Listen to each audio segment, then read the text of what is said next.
Steve Brown is known as the Bald Futurist, and his extensive bio you'll find in your program book. I've heard him speak before, and I will tell you, you're in for a treat.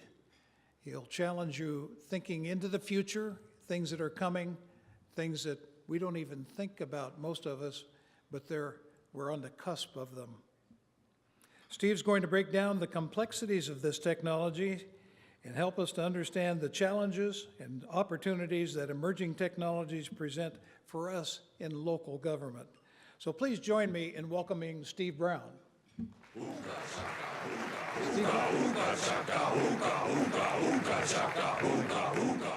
Thank you. Appreciate it. Great haircut. So good morning. Very nice to see you all. For those of you who are lurking in the back, there are plenty of open spots at these chairs down here, so please don't feel you have to be wall dwellers at the back. You can just sort of drift through. Come and join us down the front. I promise I'm not a spitter when I speak.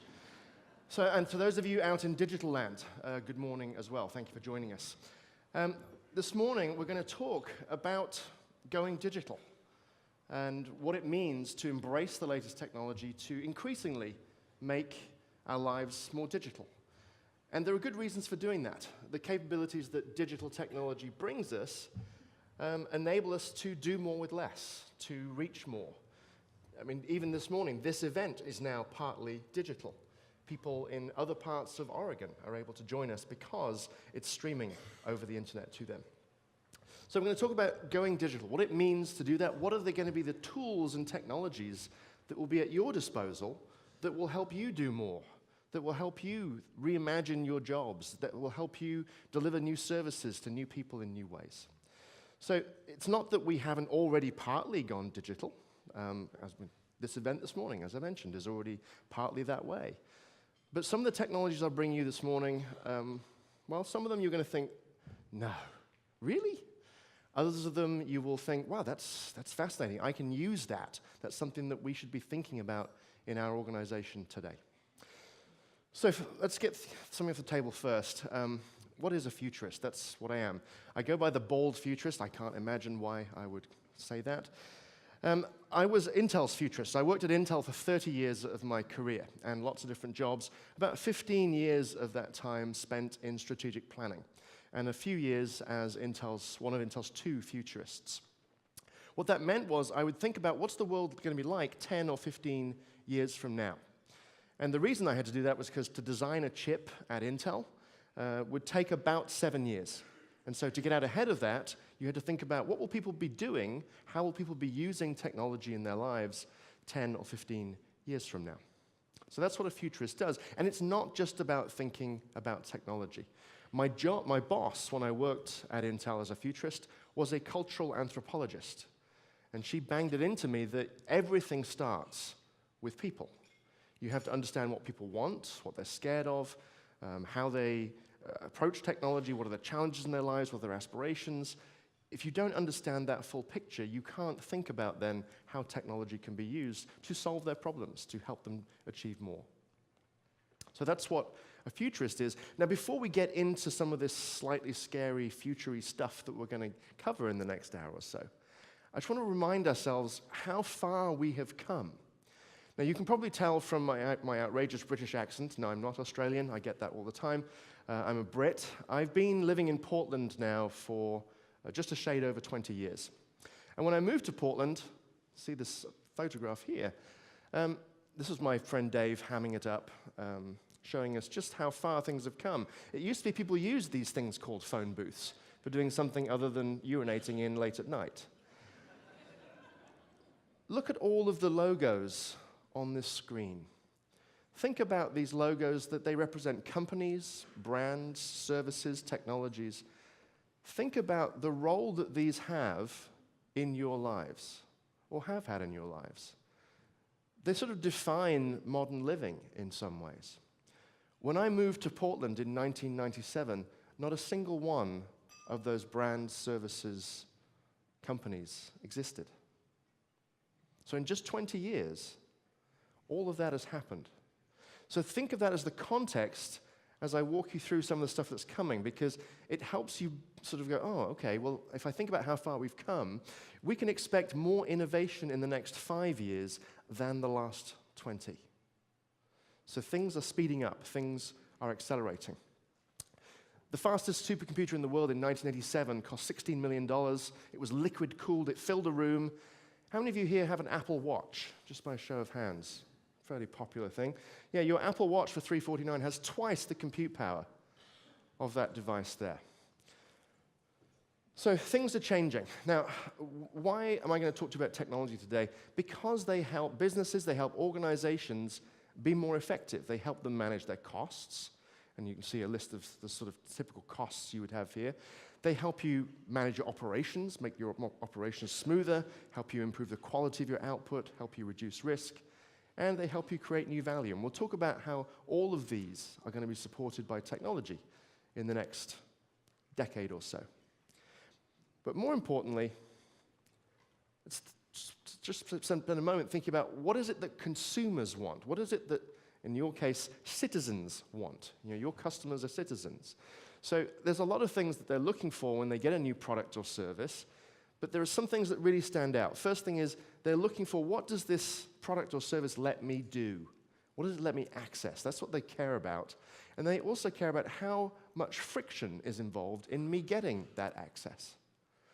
So they're looking for services, for products where everything just takes a little bit less time. There's less friction, there's less button presses required to get something done.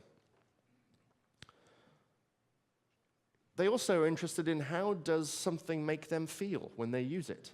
Does it make them feel in control or not? And you're going to see, as we'll come back to this thread later, this idea of customization and personalization. Consumers, citizens, are looking for the ability to not feel like they're being treated the same as everybody else. We're all individuals. We all feel that ourselves.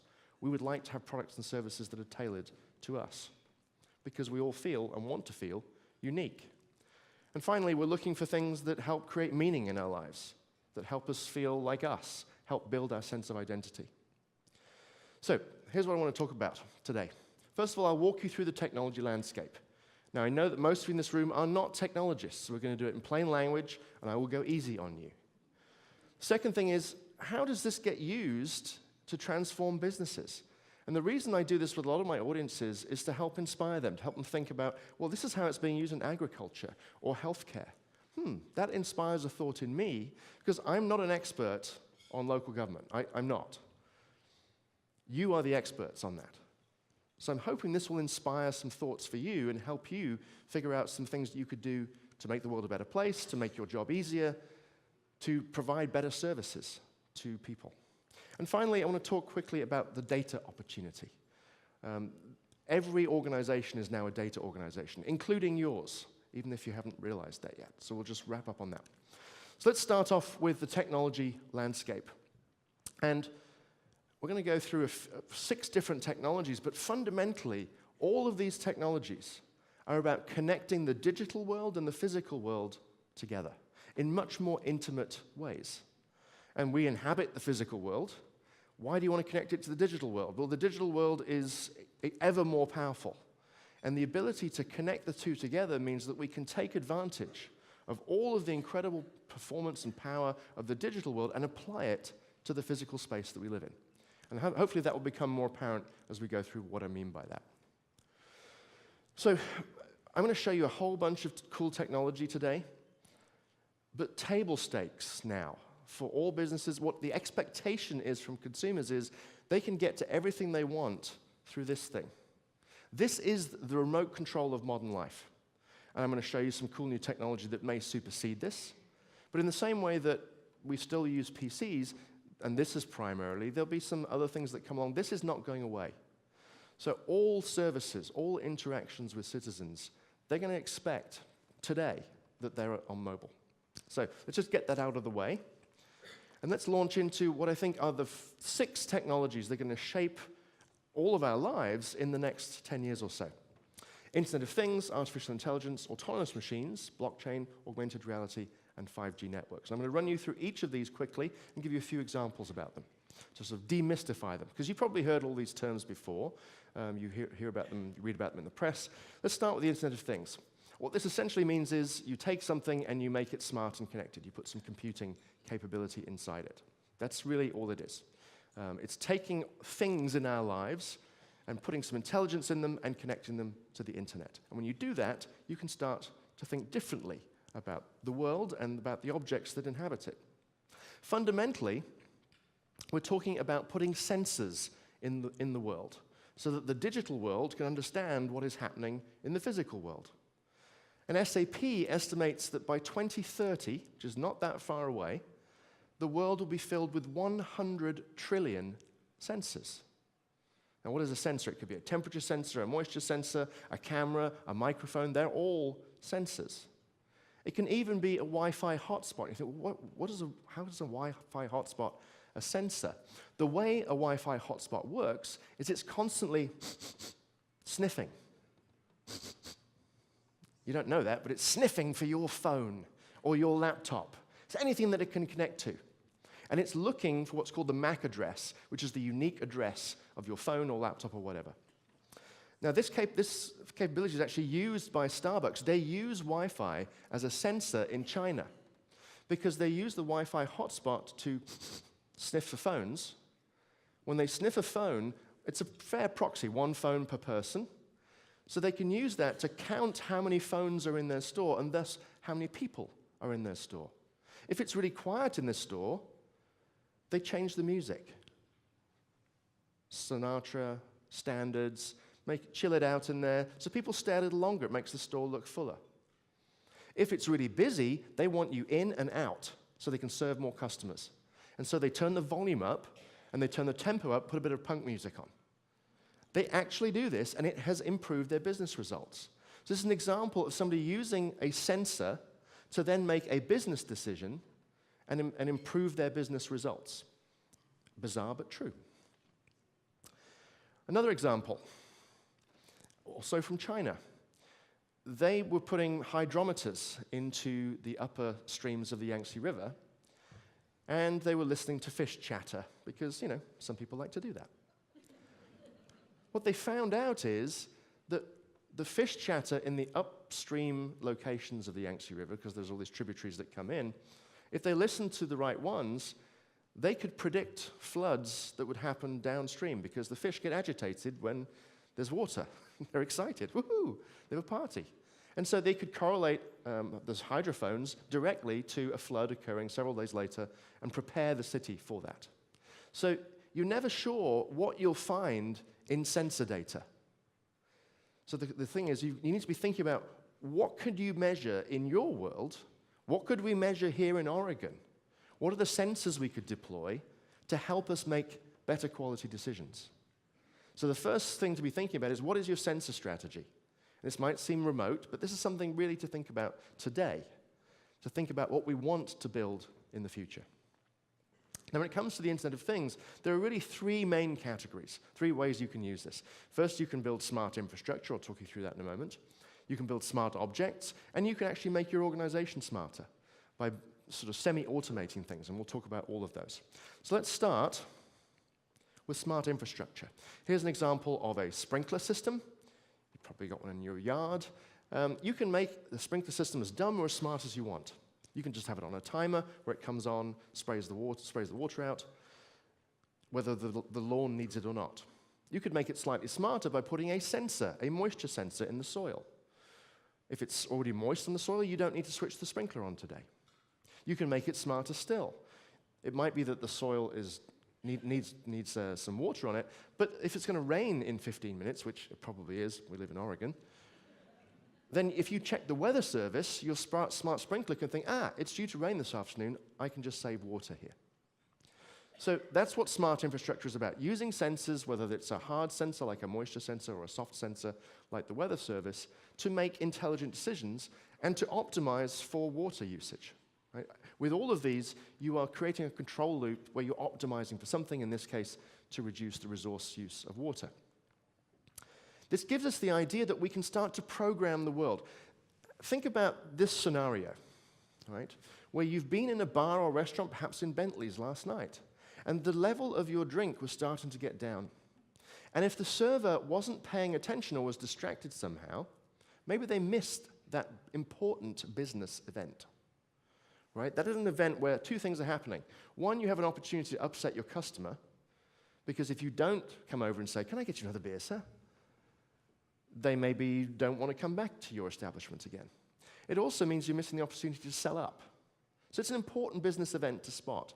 Now, one thing I was doing with, when I worked at Intel, was talking with some restaurants and bars about the idea of putting a 3D camera above each table in their establishment, looking down at the table so it could see the levels of the drinks in the glasses, automatically figure out, table 3, running low on a drink, and then signal the server with a wristwatch, and then be able to send that server a message to say, "Swing by table 3, looks like Steve's thirsty again."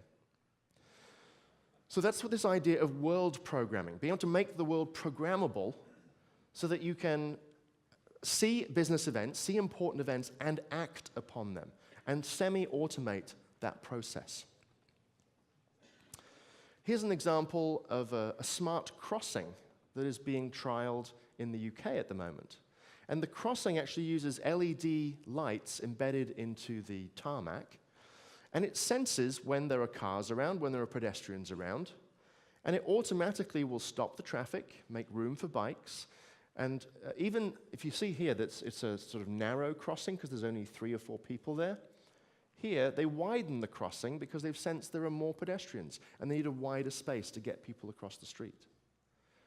So it's a fantastical example. I don't think we're going to see this anytime soon until the cost of embedding LEDs into something we can lay on the road comes down, which is going to happen. But it gives you an example of what it means to make the world programmable, to make it responsive to human needs. And so as we think about what we want to do in our cities and towns going forward, how do we make our cities responsive to human needs, to be able to understand what is happening in the physical environment, make decisions in the digital world, and then act upon them locally? So what is your world programming strategy? How would you think about that differently just a few years from now? Now, all of this is happening and being made possible because computers are a lot cheaper than they used to be. This is a Raspberry Pi Zero. It costs $5. $5 for a computer that has as much computing capability as an iPhone 4. $5. Now, it's fairly small. You saw it next to the Altoid tin there. But this is a really small computer. It's not as capable as an iPhone 4, a long way from it. But it is a small computer that is balancing on the edge of a 1-cent coin. So imagine a world where computers get smaller and smaller and cheaper. We can start to embed them in our world and make the world around us smart and more responsive to human needs as a result. Now, it's going to enable us to make smart objects as well. Here's a fun example of a friend of mine works at the MIT Media Lab, and he had his students create some smart objects. He calls them enchanted objects. How many of you have been in the situation where you're out shopping and you swipe, you buy some more, swipe. Your credit cards it's starting to heat up because you just... Now, you do that, and you're not quite sure how much danger you're in until the bill comes at the end of the month, and you think, oh, I should not have bought that pair of shoes, I shouldn't have gone to that restaurant, and you start to think, well, if only I'd known. Because there's no real-time feedback. You're not aware of your bank account in real time. This is a smart wallet you see in this photograph here that is connected to the internet, connected to your bank account in real time. And what it does is it has a variable strength hinge in it. You see where this is going? So as your bank account reduces, it gets harder and harder to open. So it's a funny thing, right? But it's a simple way of communicating important information. You could also imagine a smart connected teddy bear, one that has sensors in its eyes, that essentially cameras. It all gets very creepy with children, but go with this example here. You could do this in a way that was completely safe, but you could do it so that it was just programmed to do optical character recognition, which means it's able to read a book. So you could create a teddy bear that is able to read a book to a child. Now, any of you in this room who are parents or grandparents immediately think, and you should, what a horrible, horrible idea, right? Because it's about bonding time between parents and children. But what if we could connect this teddy bear to the internet in a way that it could access translation services. So now I can create a teddy bear that can not only read a book written in English to a child in English, but can read a book written in English and read it aloud in Chinese, or Japanese, or Arabic, or French, or whatever language you want your children to learn. Klingon, if you want, it doesn't matter, right? Now, that's a pretty cool thing, because it's now able to do something that you as a parent cannot. It's going beyond parent-child bonding time. It's now becoming a learning tool. How much is that worth? Is that a $200 bear? Is it a $300 bear? Or is that a $49 bear, but the reading service, that's $5 a month? Or you want the European language pack? That's another $3 a month. Klingon, $2, right? So you can start to create devices through which you can now sell services, or in your case, maybe deliver and provision services. So making these smart devices enables you to deliver services to people in a new way. So what smart objects might you want to build, or you want to find partners to work with to build? How could you deliver new services? Because if these things cost next to nothing to make, remember I showed you that's a $5 computer, you could start to really get into this business. What would that look like? Finally, I've talked about smart infrastructure, smart objects, now smart organizations. You can start to think about semi-automating the way you do business, or the way you do any tasks. So think about a process that you run in your department, in your group, right? So separate that down into tasks. The challenge here, and this is something I work on with many different types of organizations, is to break that into tasks and very honestly say which of those tasks is best done by a human, which is best done by a robot, and which is best done by an algorithm. So we can bring it up again. You want to separate it out between them and have handoffs between the two. Because different constituents have different strengths. Humans have strengths that algorithms and robots don't, and vice versa. And we'll get into some of those later, but it's really, this is the challenge of the next 15 years for all organizations, is to do this in a way that doesn't remove the humanity, the basic humanity, from the way that you deliver business services. Let me give you an example of this from the retail world. I choose this because everybody sort of understands retail. We've all been shopping. And some of people have worked in the retail environment. So think about this example where you go to a fitting room, and you've picked out a bunch of garments, you go to the fitting room, and they take them from you. Let me hang these up for you, sir. Right? And they arrange them nicely. You think, well, that's very nice. Isn't that nice? They're actually doing something when they do that. They're eyeballing all of the stuff that you took into the changing room, and they are looking at your sizing, they're looking at the colors you've chosen, the styles, and in their heads, they're thinking about what are the things I can run back into the store and grab and say, wouldn't this look nice for that? And they're trying to sell you up. Now, it's an outfitting, styling service in your mind, but they're trying to sell you more stuff. Now, the way this can be augmented using algorithms is like this. You can have RFID tags in each of the garments, which can be read by an RFID reader. So each fitting room can know what garments are in it. You can also sniff that phone and figure out who is that person if they've signed up for the store application. So now you can run some analytics, and you can figure out, well, okay, looking at a go with catalog, which is set by the store's designer, what are the things I should pick to go with that? Create a pick list, you check that things are in inventory, you create a map based on the planogram, which is the layout of the store, and you send that to the store associate. So now they can run around the store and grab all of these items. The robot's not going to be good for that. Humans are very dexterous. That's what you want. You also don't want to replace it with a robot because we want to talk with another human being, a stylist. You want that social interaction. But now you've semi-automated this process. You've enabled every person that works in that store to have the same styling sensibilities as the lead designer of the store because it's all encoded digitally. So to be thinking about all of your processes, how could they be separated and how can you have algorithms work alongside humans to help the humans deliver a better quality of service to the end customer? What this means is that in your organization, the CIO, the HR director, and the finance director are now going to be best friends because the labor force that you have is now both human and non-human. and non-human labor forces become assets, and that's why finance gets involved. So this is a whole new conversation, and it really means what is going to be your human-machine partnership strategy? And as I show you some videos shortly, you'll realize why this is coming and coming quickly. What it also means is that the new diversity is about working with non-humans.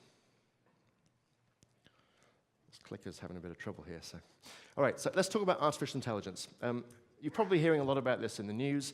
The reason you're hearing about it is that, in my mind, this is the second wave of computing. So the last 50 years or so, we have enjoyed traditional computing, let's call it that, and that's given us spreadsheets and databases and word processing, all of those things that we enjoy in our work environment today. Artificial intelligence solves a whole new set of problems, and that's why it's suddenly becoming very interesting. And it's really only been a breakthrough since about 2012. While the approach, artificial intelligence approaches and neural networks and so forth, were mostly developed in the 1950s and 60s, and the algorithms built in the 1980s, it's not been until about 2012 that we suddenly had the computing capability to run them all, which is why you suddenly have a lot of the breakthroughs that we do. And it's really, artificial intelligence is good for four main things: seeing, hearing, and understanding the world, which is what enables robots to work much better. Finding insights in oceans of data. Learning systems. So you see here a photograph of a gentleman who's put his head in his hands because he's just been beaten by a computer at supposedly the most complex game we know, called Go. And finally, and this is a new thing that AI is getting good at, creating content. This is the freakiest one, and this is the one that you will be creeped out about. Okay. So let me give you a few examples of each of these. This is Ripper. Ripper is a robot that is used to tend fields. It's in Australia, and it uses machine vision to be able to do weeding.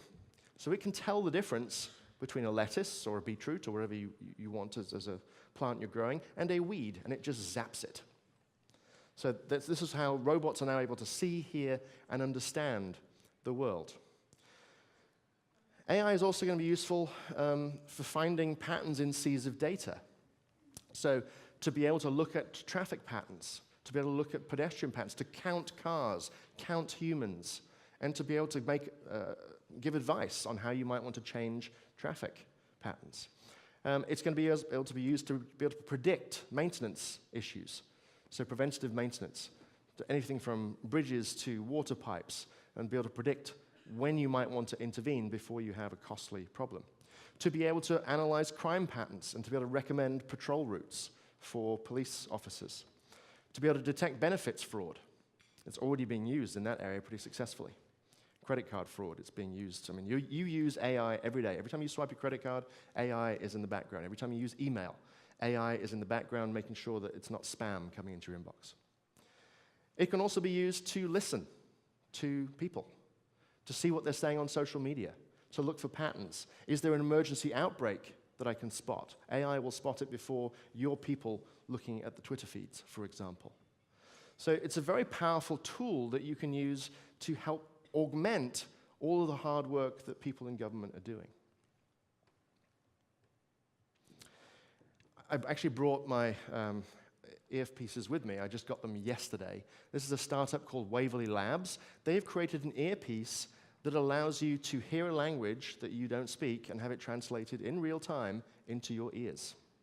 It's awesome. I speak French, and so I was speaking into my phone in French and hearing myself in English in my ears. What could that do for delivering services to people who speak different languages in this country? I mean, yes, you might have people who can speak Spanish. What about for somebody who speaks Japanese or Farsi or whatever language it might be? Devices like this are going to make a huge difference, and it's all powered by AI. This is the freaky part of this section, so you're all sat down. This is good. If you're in the back there, just want to steady yourself against the wall. It's probably a smart time to do that. This is a technology called GANs, Generative Adversarial Networks. Rather than go into the detail, you essentially have two AIs that you pit against each other, the same way you have dueling pianos.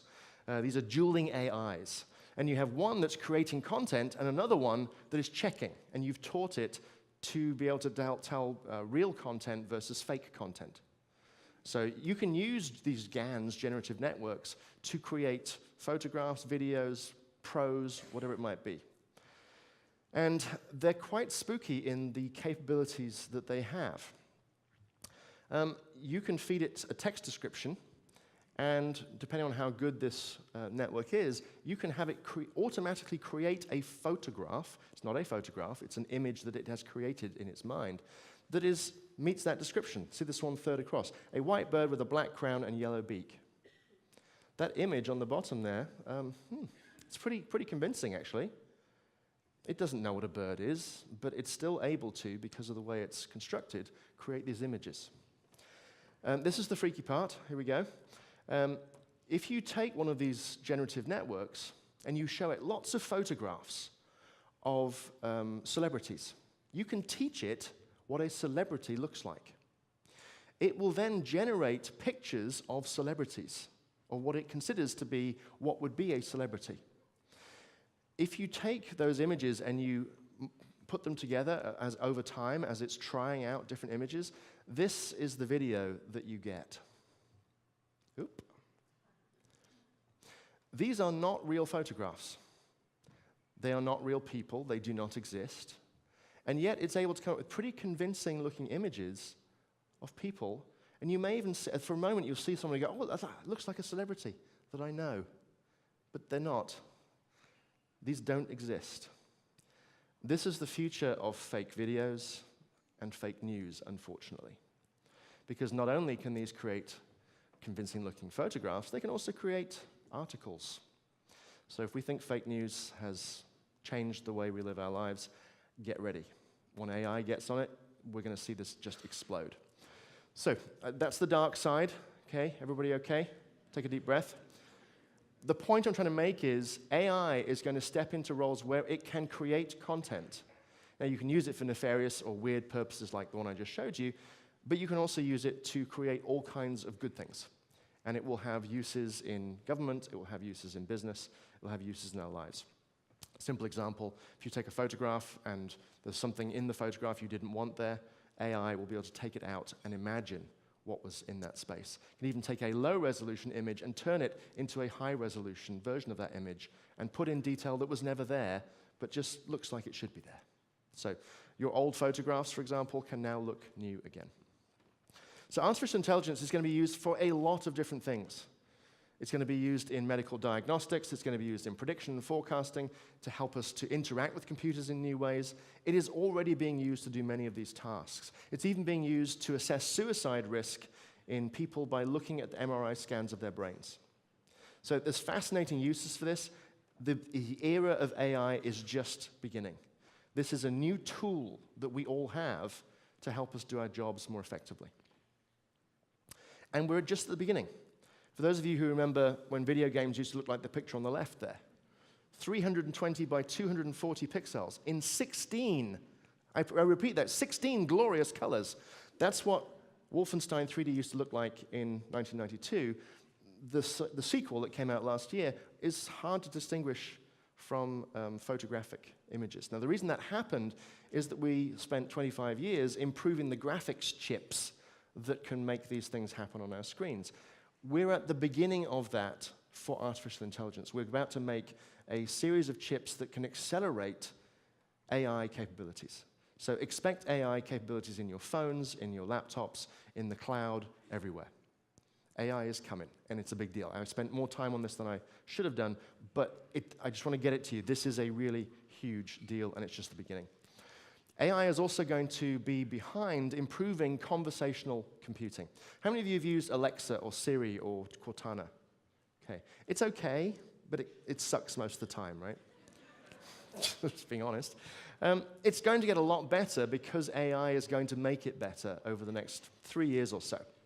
So there's sort of 5 stages in the pipeline, things you need to do to make it work.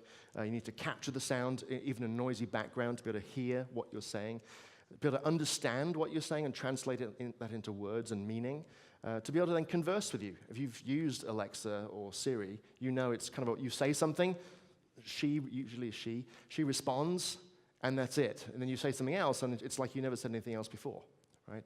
To be able to have a conversation with a computer is something that's coming and coming soon. But they still sound a bit like this when they speak to you. That's also being fixed by AI. 5 years from now, when you call American Airlines or whoever to do change your flight or complain or whatever it might be, usually it's complain with American Airlines, you will not be able to tell, probably, whether you're speaking to a human or to an AI chatbot, because it's going to sound that good, and it'll be conversational. Then you might be able to break it if you try hard enough, and it'll panic and say, let me hand you to a human. But the chatbots are going to get very, very good. Now, this is potentially a great new kind of front line for you to think about how could I use chatbots, whether they are people typing away or people speaking, to handle the first line. If people are on hold waiting for 3 or 4 minutes to speak to a human, and the first thing that the human does is ask, what's your name, what's your address, what are you calling about? If the AI could do that for you and have those details ready when the human can get on the line to resolve an issue, you could probably save a lot of time for your customers and make your operations more efficient. So be thinking about today, what is your voice strategy and what are the new on-ramps to your services? People are going to want to contact you by voice from their homes using a lot of these smart speakers. What are those new on-ramps? Where do you need to be? Where do people expect you to be? And what is your voice strategy? Be thinking about that today. There is no waiting for this one. And overall, what is your AI strategy? How could you use AI? What are the problems you would want to solve with it? Now, you can also use AI, if you put it inside a machine, you can give that machine agency. You can allow it to make its own decisions. Autonomous machines, robots, drones, self-driving cars. Let's talk about those quickly. It used to be that robots looked a lot like this. They were building our cars, and you can see here, I'll highlight it, on the sides there are barriers that hold the robots away from the humans, because robots couldn't see the world. They're very powerful, and so they couldn't safely be in the same environment as a robot.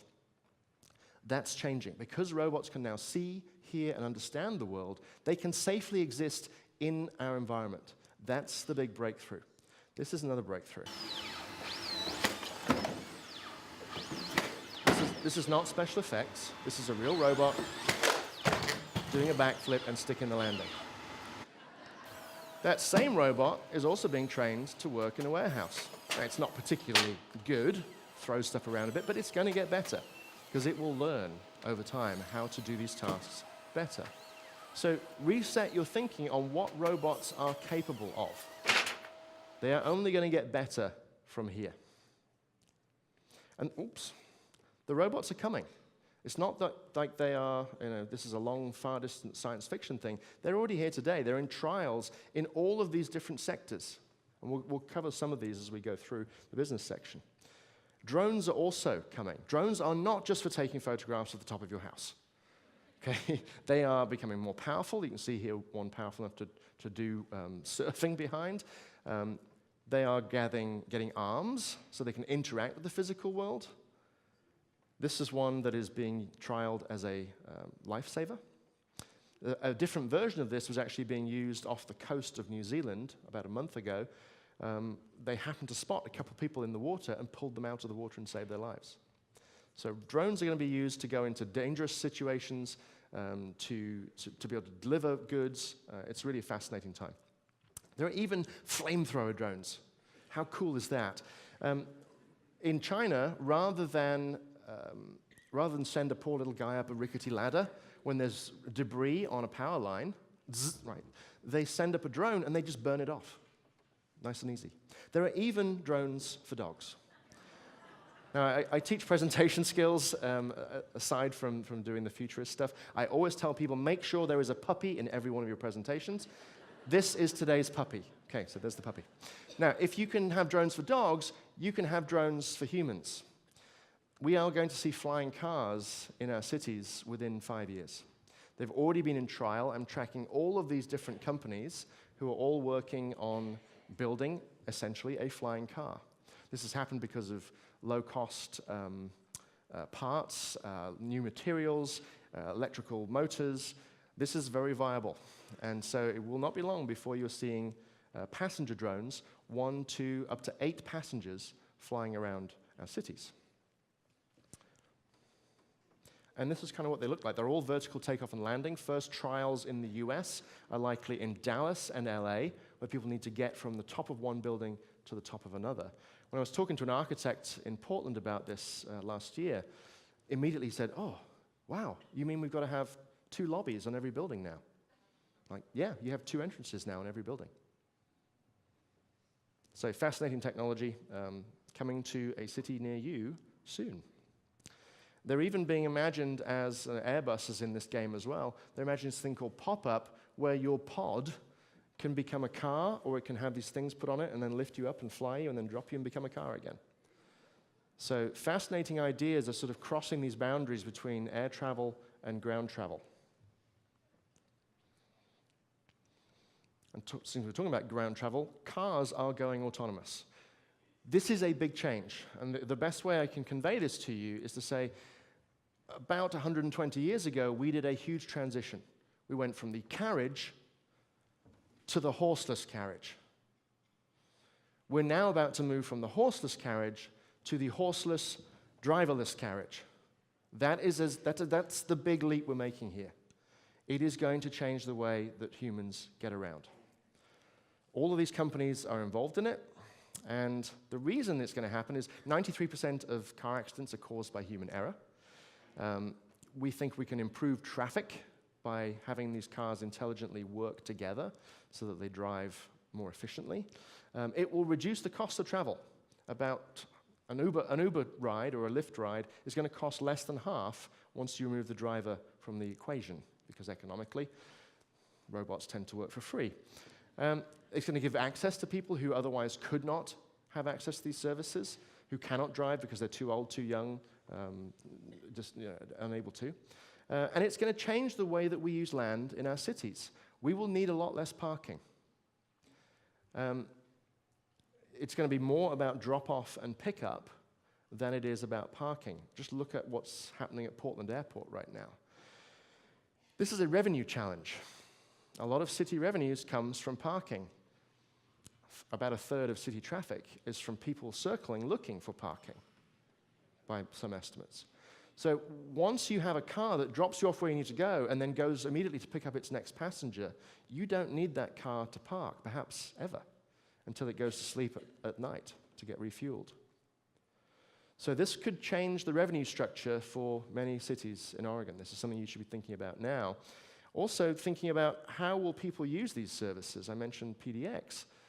You need to now start thinking about, PDX had to create this drop-off and pickup zone for Uber and Lyft and all the other ride services. Where are those going to be within your cities? How do you avoid congestion when that moment comes? And that moment is not long away. This is going to happen this decade. If you can have self-driving cars, you can have self-driving trucks. And this is freaky when you first see it, because there's no one driving. There he is in the back reading his paper. Yeah, that's an auto truck taking some cases of beer 120 miles on the highway in Colorado. So we're going to see self-driving trucks. There are, every truck manufacturer is chasing this goal. 29 out of 50 states in America, the #1 job is truck driver, including here in Oregon and up in Washington. 3.5 million people in the US rely on driving to put food on their family's table. What will they do when this comes? So, what is your automation strategy? Not just how will you use automation, but how will we deal with the impacts of automation in the post-automation economy when a number of people are now disrupted and displaced from their jobs? Blockchain. I'm going to do this one really quickly. This is a really interesting, powerful technology. It is there to bring trust to the internet, which is a world of distrust today. People, you may have heard of cryptocurrencies, Bitcoin, and so on. Blockchain is the technology that underpins that and makes that possible. Thinking about it that way is the wrong way around. You need to actually think about it this way.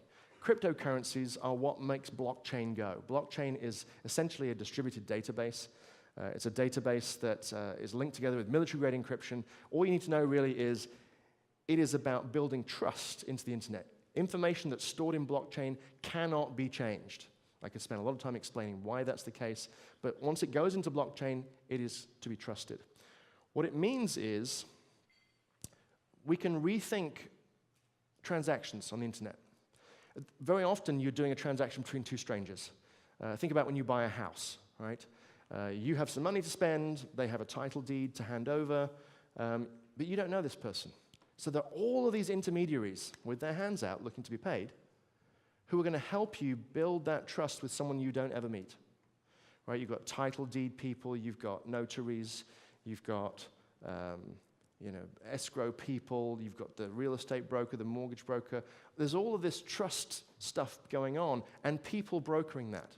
When you move to a blockchain world, you don't need all those people because you can build trust into the transaction and say, if this person hands over this money, if it moves from this bank account to this one, release the title deed. Boom, done. And it also enables a whole new sort of distributed applications, which will change the way that people think about solving problems. So in the scope of this today, I can't go into that in more detail, but if this sort of piques your interest, there's some great little videos on the internet, on YouTube, that explain more about blockchain, what it is. It is probably the second most impactful technology of the ones I'll talk to you about today. So fundamentally, what is your digital trust strategy? How might you change the way you deliver services if you can have an underpinning of trust available to you? Augmented reality. There are sort of two ways of changing the way that we perceive the world visually. You can do virtual reality, where you completely immerse yourself in a digital world. You can see this guy on the screen here is having a great time. Right? He is just, wow, this is amazing. He's immersed in a wholly digital world. You can also do it where you have augmented reality. This guy is trying his best to look cool, but these glasses don't look cool today. Ultimately, these glasses will look more like the ones that I'm wearing on my face. Right? They'll be very lightweight, very simple, but what they're doing is they are blending digital and physical world together so that you can start to imagine digital objects in the world around you. Best way to demonstrate this is to show you a video.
So the devices you saw there, the augmented reality glasses, they are the Apple Newtons and Palm Pilots of the augmented reality world. They're not there yet, but eventually they're going to be this good. And at that point, we will interact with digital information and services in a completely new way. So it's not just for playing games.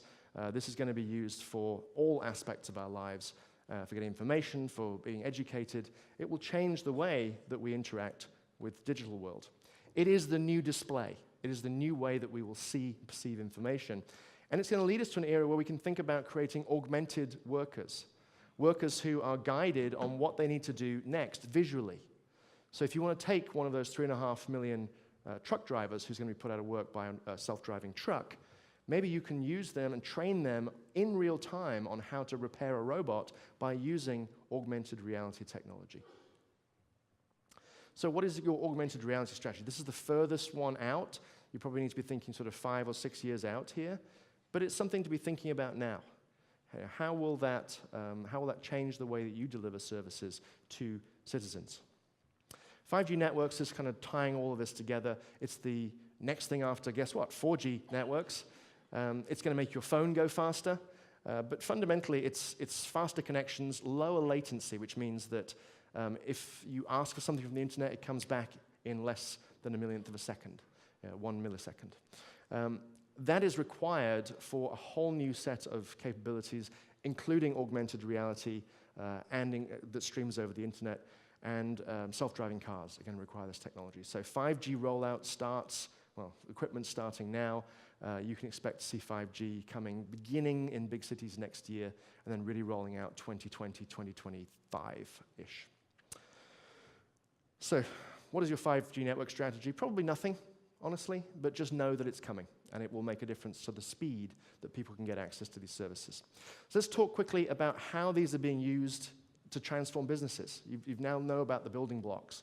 How's it showing up? In healthcare, there's an interesting drone project in Rwanda. Rwanda can be a place where the roads will wash out for 3 months of the year, and the biggest cause of death in women in Rwanda and other parts of Africa is postpartum bleed out. So if people are dying because you cannot get them units of blood, why not use a drone? And that's what Zipline does. I'll show you a short video just to show you how that looks. So what happens is the person orders the blood that they need. They get an order at the blood bank. They put it into a little box. They stick it inside the drone, which they then fire off into the sky. The drone heads out to the remote village or town. It signals the person to say, hey, I'm on the way. Come meet me outside. It flies over the drop zone and drops the unit of blood. Or the medication, doesn't have to be blood, it can be anything that you need. This is saving lives in Rwanda. Tanzanian government saw this and said, we've got to have this in Tanzania. They are rolling this out countrywide in Tanzania. They're expecting to be doing 2,000 drone flights a day, delivering blood to people who need it. So again, drones are not just for taking pictures of the top of your house. They can be used to do really useful work. This is a company called Beam Dental. They created a smart toothbrush. Connects to your phone and tells you how you're doing brushing your teeth. Yeah, sounds like a stupid idea, right, on the surface. Now, medical insurance for your dental is about $50 a month, right? Because this dentist can measure that you are brushing your teeth morning and night, you get in the right angle, you're brushing it for 2 minutes at a time, they can assess that your risk is lower. So if you use this smart toothbrush, you can get dental insurance that's 20% cheaper. Oh, now it's sounding more interesting, right? So we're thinking about how could you use smart devices to measure and monitor risk.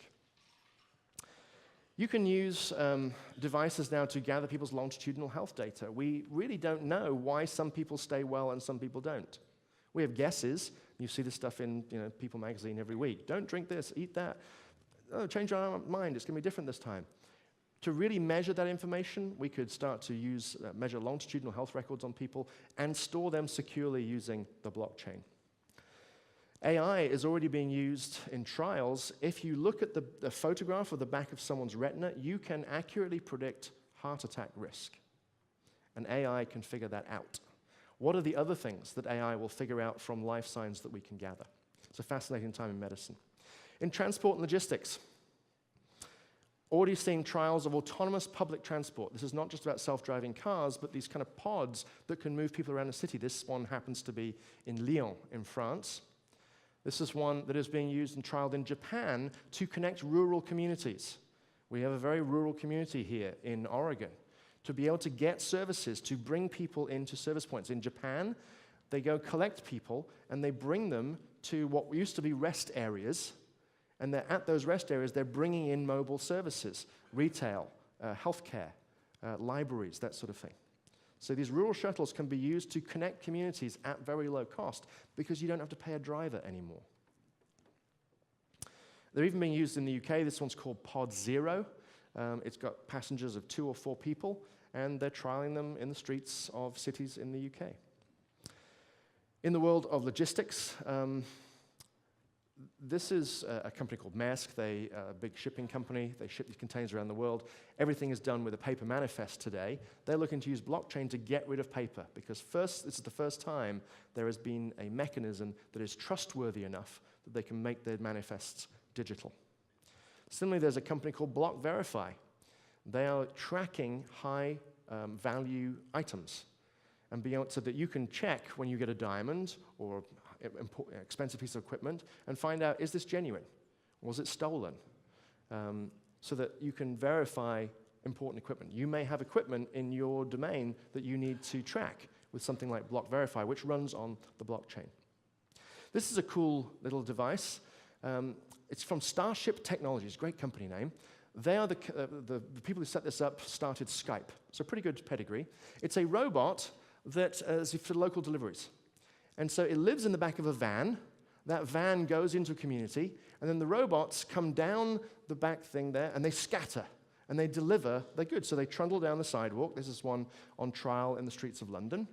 And it calls you when it gets outside your house, and you go out and grab your stuff. And then it goes back to the van and repeats. Now, why is this interesting? The goal of this company is to deliver product to people's front doors for $1.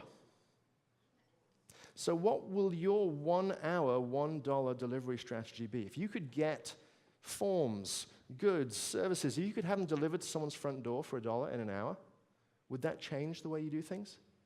Maybe. Manufacturing. There's this whole idea of Industry 4.0 where you have sensors throughout the manufacturing environment and you model the physical environment completely digitally. Once you have your factory running digitally in the mind of a computer, you can then analyze that and figure out ways to optimize it and link it to other factories up the supply chain and down the supply chain so that if you take a machine down, you can automatically configure that, let your supplier know I need less piece parts next week because I'm going to do some maintenance on this one machine. You can reroute everything to other machines, all do that intelligently without humans being involved. So Industry 4.0 is going to revolutionize manufacturing over the next few years. You can also use AI to help you with design.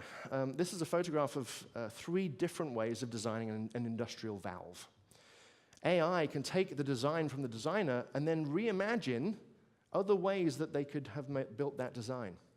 And maybe find 150 different ways of designing that thing, and then analyze them all and say, well, actually, this way would use less materials. This one I think will be more reliable. Which one do you want? So AI is going to work in partnership with our design talent. It's also being used to listen to machines, to predict when a machine is going to fail. By listening to the sound and the vibrations that come off a piece of machinery in a manufacturing environment, you can sense, oh yeah, that the oil is running out in the bearing. I can hear that. Now, a human can't really hear that unless you're a really highly trained, experienced tech. AI can do that. So it'll be able to say, I think you need to fix this machine to save yourself money. In construction, already using augmented reality to be able to see pipes and things in the walls to help with maintenance. This is SAM 100. SAM 100 is a bricklaying robot. Average human can lay 500 bricks an hour. SAM 100 can lay 500 bricks a day. SAM 100 can lay 3,000 bricks a day. Now, it turns out SAM 100 is a bit messy, so he makes a bit of a mess with the mortar, but you just have a human come back and clean up behind him, and all's good. So automation is already occurring. Sense is something you connect to the breakout circuit box in your home, and it will analyze the spikes on your usage of electricity. It can see that the spike that does this means your dishwasher went on. A spike that does this means your toaster went on. So it can tell what your appliance usage is, and you can then use that data elsewhere. So for example, if you use your dishwasher 80 times and you bought if you use your dishwasher 75 times, and you bought 80 dishwasher tabs, it could automatically order another 80 dishwasher tabs.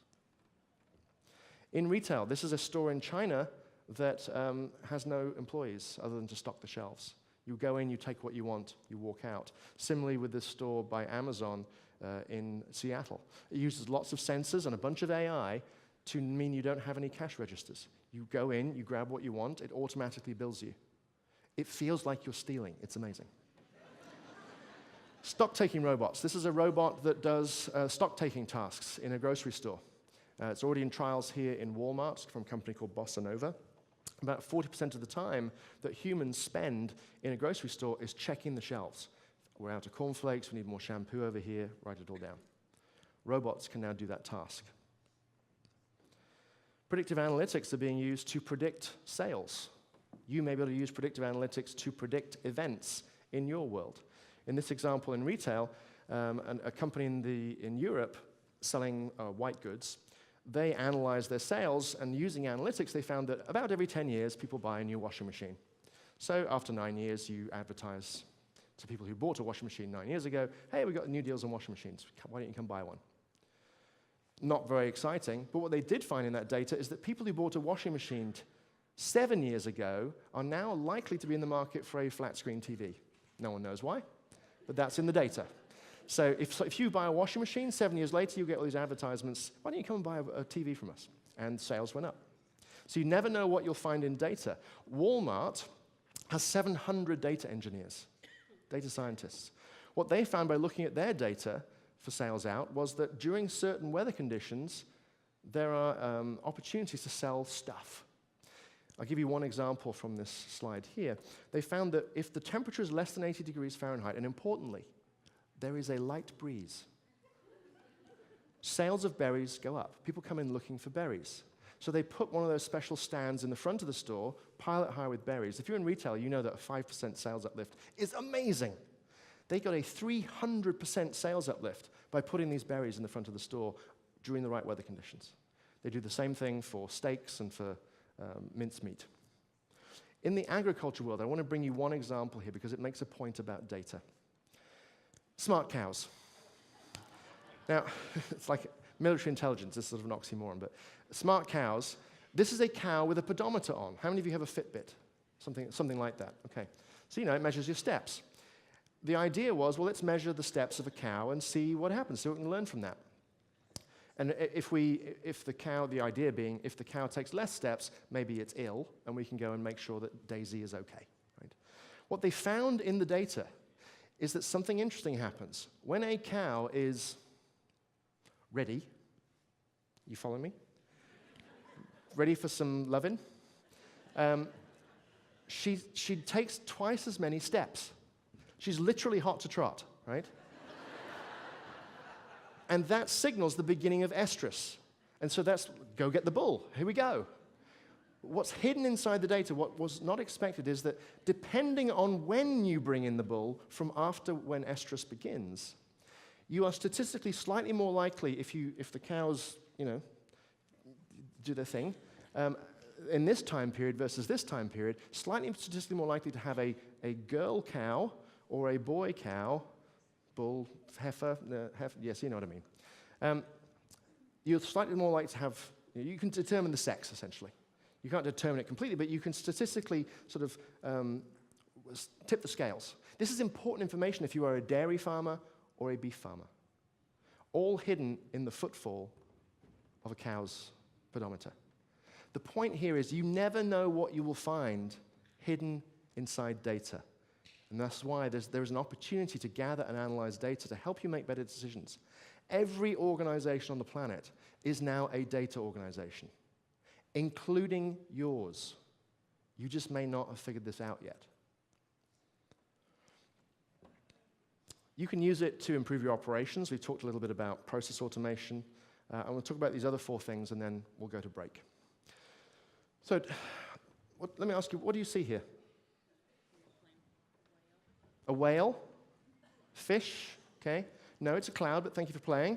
What do you see here?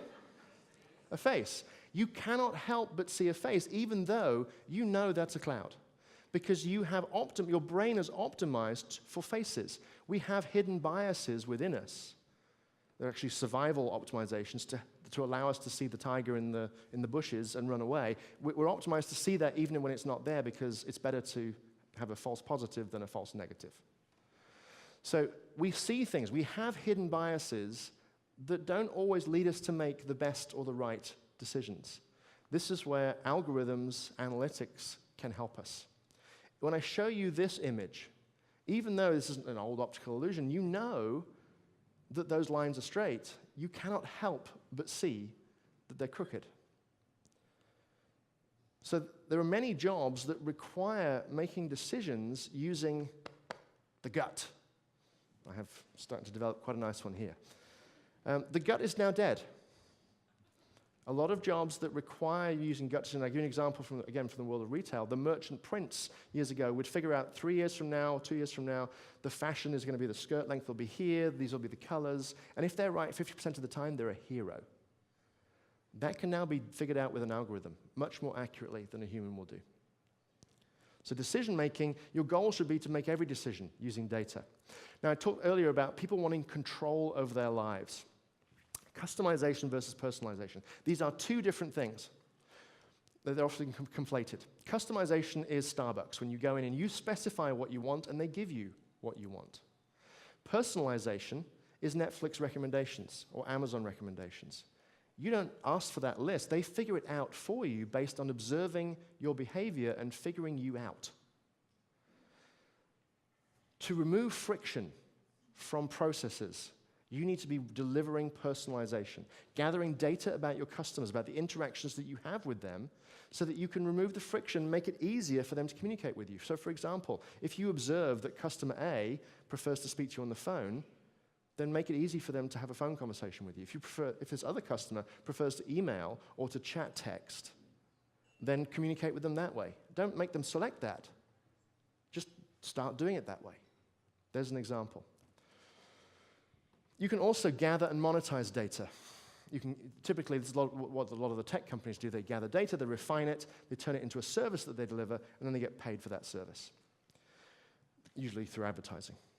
There's also a feedback loop here, which I call the data spiral. And I want to leave you with this final thought about what the data spiral is, and look for data spirals perhaps in your world. The way it works is you deliver a service which gets better and better, more capability, more intimately knows the customer, and you do that by gathering data. So you gather data, you deliver a service. You use that service to gather more data, and so on up the spiral. The best way to illustrate this is with an example. Google bought topographical data, map data. They used that to create Google Maps and Google Earth. We started using that, and in the process of using that on our phones, we gave up our GPS data, so they know where we are. Because we gave that up, they were able to give us turn-by-turn navigation services. Woohoo, great. So we use that when we're driving. And now Google can figure out our speed. And because it's got our speed, it can deliver a traffic service in real time. And because we use that traffic service, we give up our habits. Google knows where you live, it knows where your kids go to school, it knows where you work. Of course it does. And it uses all that information in Google Assistant to say, you're leaving for the airport today, you should leave now because there's traffic. So the services get better and better, more and more intimate, more and more capable, because you're gathering more and more data. The smart companies on the planet start by thinking at the top of that spiral. And then they work their way back. We want to deliver this service. To do that, we need this data. To get that data, which we don't have, we need to deliver this service. And they work their way back. So be thinking about your data spirals. What services would you want to offer in the future? What data would you need to gather? And then what services would you need to deliver now to gather that data? So gather data relentlessly and use it to optimize every part of what you're doing. Know your customers intimately, perhaps more than they know themselves, and then create new value using the data you gather. Maybe there's data that you have that is not that valuable to you, but is valuable to somebody else. And you can sell that data and use that money to create and deliver new services. So, what's your data strategy going to be? This is probably the big question for many people in this room. Even if you're not involved in IT, be asking yourself this question. What information do I need to gather? Don't think about the word data, think about information. What information strategy do I have? So, let's wrap this up, because it's almost break time. There's a Cambrian explosion of these digital endpoints. Smart devices going to be throughout our lives. 100 trillion sensors by 2030. The automation tsunami is coming. We're going to see robots working alongside us. And people are going to be put out of jobs as a result. We're going to have to think about that very carefully. Every company, every organization is now a data organization, whether you know it or not, including yours. Your goal, you won't ever get to this goal, but your goal should be to make every decision you can using data and figure out a way, what is the data I need? What's the sensor strategy I have? How do I get eyes on my operations so I can make those decisions? Blockchain is something you should be thinking about. Is it a way that you could improve the trust capabilities that in your organization? And longer term, we have new frontiers in natural computing coming, where we will have information presented to us in our field of vision. How would you think about delivering information and services differently in that era? Now, that means you've got a lot of strategies to think about, a lot of questions to go ask and answer over the next few years. And that can seem overwhelming. I've thrown a lot at you this morning in a short period of time. But it is worth going more digital. Your businesses, your organizations are already digital to some extent. This event is digital. Hello out there in digital land. Your citizens, your customers are going to expect digital government, digital service. They are a digital citizenry. They already expect that they can do everything through the remote control of modern life. And they're going to expect even more over time. So I want to propose 3 steps to help get you there. First one is, don't panic, okay? It's okay.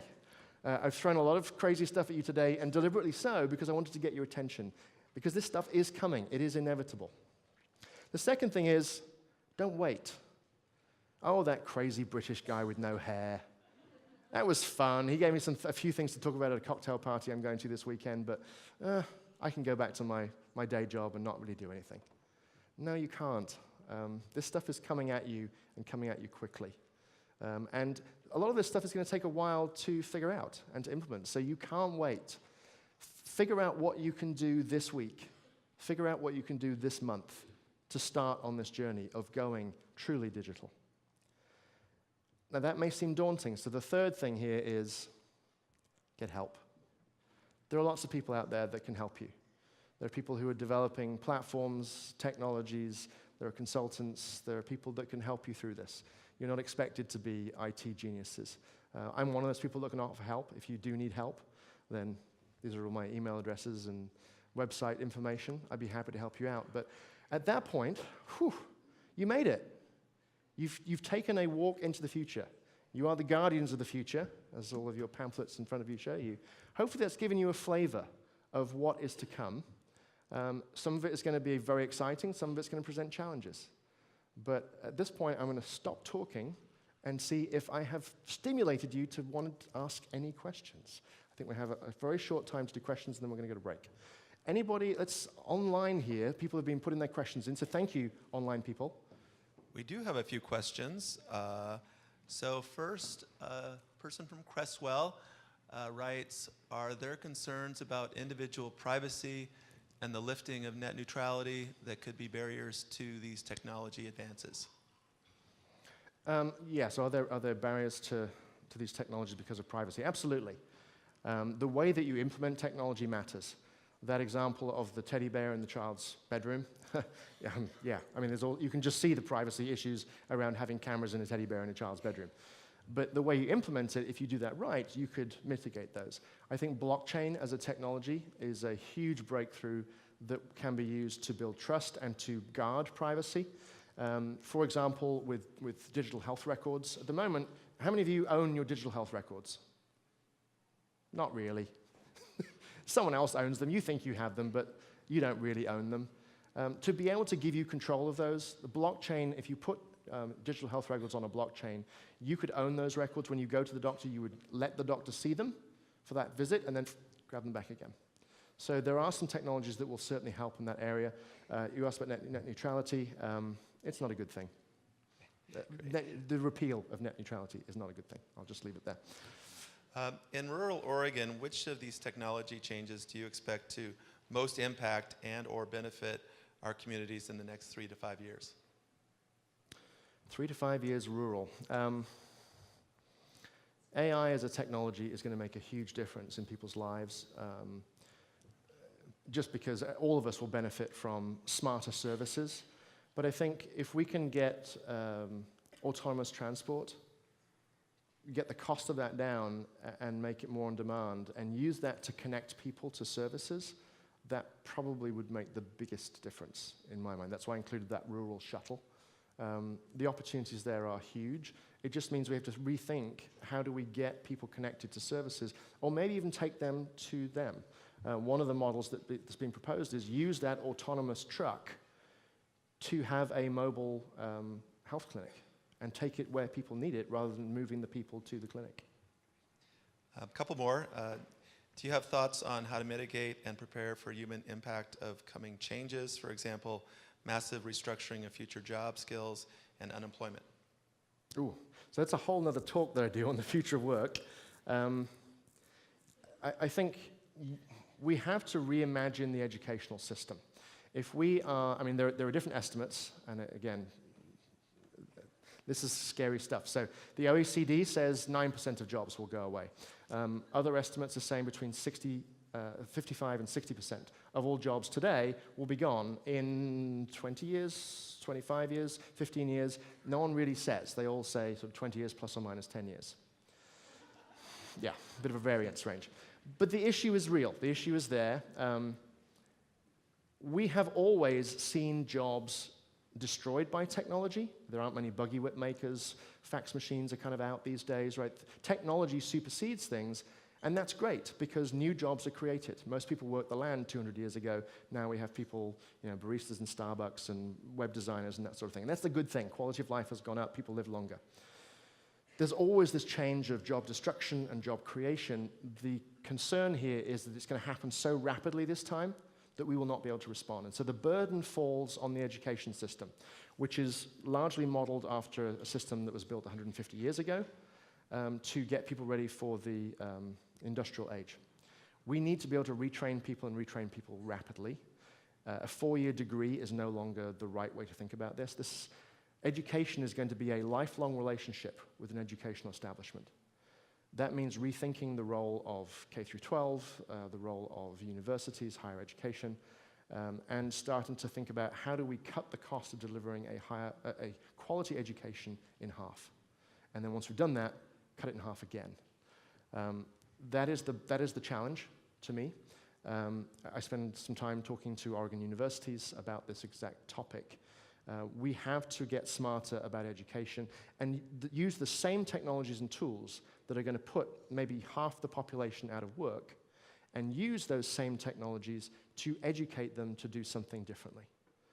But it is going to be the challenge of the 21st century is the automation tsunami, and I don't want to end on a downer note like that. Have you got one more question? I do. Is technology law keeping pace with the technologies you've discussed? It seems that one of the biggest issues for governments and regulators before these things can be implemented is that. So is law going to keep up with the advancements? It never does, but it does its best. And that's why we have discussions like this. That's why there are people like me. I'm actually going to Florida in May. The 11th Circuit Court is meeting. I am their keynote speaker, and I'll be talking to them about the challenge to law and what they'll need to be thinking about 5 and 10 and 15 years from now. So they are trying to figure out how do they get ahead of this because they know that AI is going to make a difference, that there will be different ways of capturing crime scenes in full 3 dimensions. There will be different challenges they have. If your car crashes into somebody and you're at the wheel, it's probably your fault. If you're not driving anymore, whose fault is it? All these things had to be figured out.